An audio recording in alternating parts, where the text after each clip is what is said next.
2019 was Australia's hottest ever year. We had over 200 consecutive days of bushfire emergencies. I'll never get those images out of my head. That was not a normal bushfire. That was something dragged up out of hell and dumped on Earth. So, I mean, I guess I want to start at the beginning. Yeah. You're the only Australian brand here, and I'm really curious, like, what was your foundation to getting to where you are now in your role? Well, I work for IAG, which is the largest insurer in Australia and New Zealand. We have a stable of brands, NRMA Insurance, Roland for Younger, CGU Direct to Business. But before doing that, I really started out in content, running magazines, Harper's Bazaar, Cosmopolitan, and really started to understand the role of building those brands with audiences, and then really looking at how content could play a role in engagement, in building those brands. But then I really went down the path of building brand stories for brands within those brands to help everyone grow. And that's where I really got, I guess you'd call it a hunger for telling brand stories, cross-platform, cross-channel. And then through that journey, we really saw, from magazines, the evolution of digital. I launched the first website for Cosmopolitan. It makes me so old. And then really the rise of video. So it's really interesting when you follow that all from a brand perspective. And then I went into TV production and was GM at Fremantle Media, Asia Pacific, and really learned the art of long-form storytelling and how to weave tonality through that. But I guess along the journey, I forgot I trained as a marketer. So I was at Clinique and Premium Brands and Estee Lauder, and I really wanted to get back to that. Having told many brand stories, I wanted to be in the marketing team, building the brand and really growing the company from a perspective that I think not many people in Australia are doing. When you look at your story education, both from the marketing side, but also from the TV film side, what are some of the foundations that you found really apply in the brand world more than you may have thought before you went through that? Yeah, audience equals customer. So knowing who you're talking to, why you want to talk to them. I think zeitgeist and trends. So really understanding not where the customer or the audience is today, but where are they going? What are they looking for in the future? Cultural connectivity. How does the relevance of storytelling link with the brand? How does the brand link to culture? And if it doesn't, maybe figure out how it can, and because it needs to. And I think right content, right platform, right context, that's a given. And then it really is around bravery. I mean, whether it's for a brand or not, you can't tell a story unless you're brave. It's not easy. And I think people think this stuff's really, really easy. It's really, really hard. Be it a brand or be it a TV show, they take a long, long time. So you have to have conviction. And I think the biggest thing that I've learned is tone. You really need to know the tone when you're working with your brand, when you're working with other brands, or even if you're making a TV show. What is the tone of that? Who are you talking to? What's your point of view? So that becomes really important. So it's a mixture of all of that together. So this is the first year you made it here. When you're watching all of the different stories that have been created as part of Brand Storytelling for Sundance this year, what do you see as the difference between what is happening in Australia and what's happening in North America in terms of what was here this year? Yeah, that's really interesting. Look, I think your platform and your content distribution is a lot more mature than we are in Australia right now. Having said that, we've caught right up and we're avid content consumers. I think we've got one of the highest per capita consumption of podcasts. People watch and download streaming at one of the highest per capita in the world. So there's definitely a demand there. So I think now is the right intersection of time. We have the platforms, we have the brands, we have some amazing brand marketers.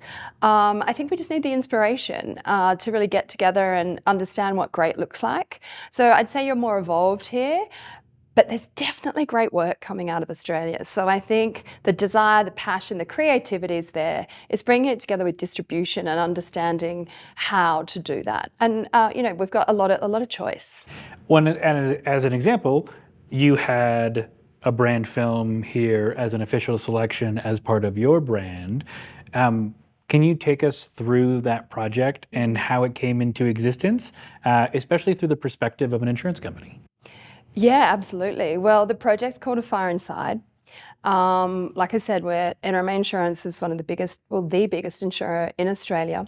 And we really want to educate people about preparedness.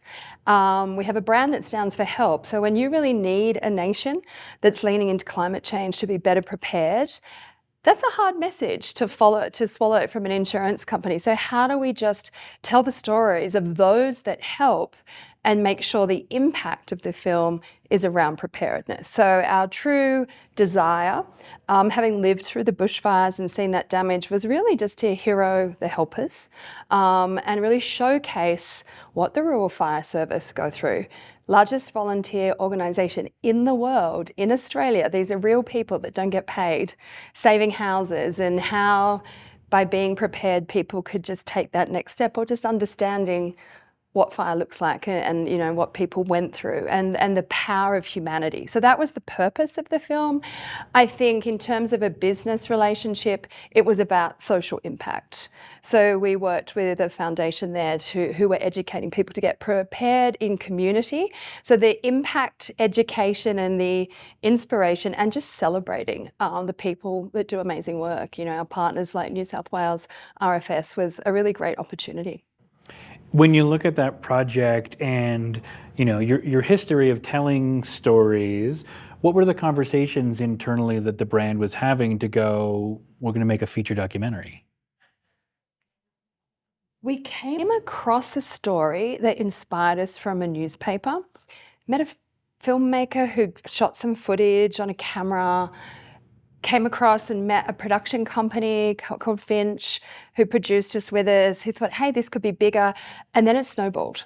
And then it just kind of took off. And it really aligned with our purpose-led position. It really aligned with the brand and help and doing something different.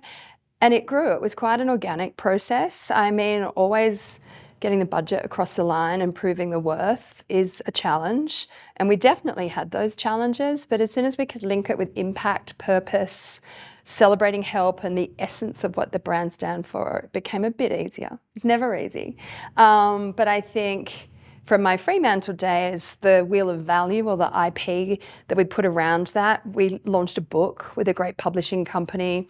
We did the film, we cut it all up, we reused it for a year or two. A year later, we did a people and culture piece where our staff went out and trained with the organisation that we partnered with for the film. So we made sure we got the long tail value.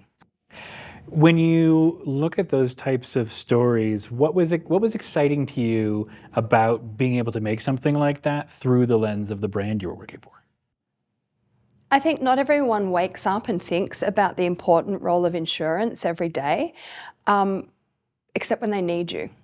So I think making sure that people just understood this can happen to you and this is what it looks like and this is how amazing humanity and Australians are, but what can you do? What's your role? So we sort of turned that camera back on the audience, and that was the whole idea of the film, to really just go, okay, you've just watched what people have been through and the triumph and the pride in help and the power of humanity and the power of help. What are you going to do? So that's really where the brand came in. We didn't put the brand in the film. It was a NRMA help production, but how we leverage that across all of the assets. And we partnered with Channel 9, a great media company in Australia, to help us distribute that and get multiple millions of eyeballs across it. So that was a real win for us. When you look at the landscape of brand storytelling, what are you excited about? I'm excited about where it can go. I don't think it's there yet in Australia. I think it's incredibly hard for brands to find new customers, new audiences, entertain, educate, inform in really different ways. And I think if you can link that awareness and that mental availability up, which is every brand marketer's challenge, to make sure their brand is top of mind, driving that consideration set. If you can do that through brand storytelling and then bring your performance media really tightly in behind that with your targeting, retargeting, I think you got the perfect storm for success. So just being brave, making sure you're really thinking about that full funnel marketing opportunity and telling those stories that are going to resonate. I think that's what I'm excited about. What are those stories? Finding those stories, finding those people that can help you tell those stories, and then looking at where they can be distributed. The opportunities, the excitement, and the time's now to do it. That's what I'm excited about is, okay, right, so we've got all the platforms, we've got really great stories, we've got great brands. Let's do this. When you look at the success you had and your brand had with making this film, did it change the dialogue internally around this kind of content and around storytelling? Look, I think there's already so many lessons from these things, how you do it, timeliness, how you bring partners on board, where you engage, could we have activated it better in community? So I think we learnt a lot through that. Definitely changed the conversation, definitely opens up everyone's minds, but we do a lot of things differently, as you always will. It's a constant evolution. I think as the landscape changes, you've got to be thinking about your content across that. So we do a lot differently, but we're really proud of what we did as well. When you put on your film and television hat and you put on your brand hat, what's the role of a director in a piece of branded storytelling the way you created it? I think that's a really great question. And I think brands need to be incredibly confident and educate and brief the director on what their brand is, what they stand for, and then get out of the way, because great storytelling comes through the creative process, but it all comes down to the importance of the tone of the brand. Where will the brand go?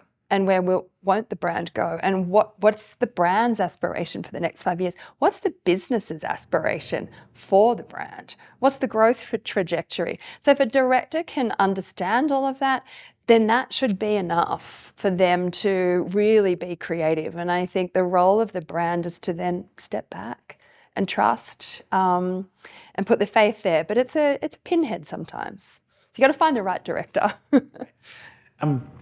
When you look at that project, was that the first big brand storytelling project you did in this brand?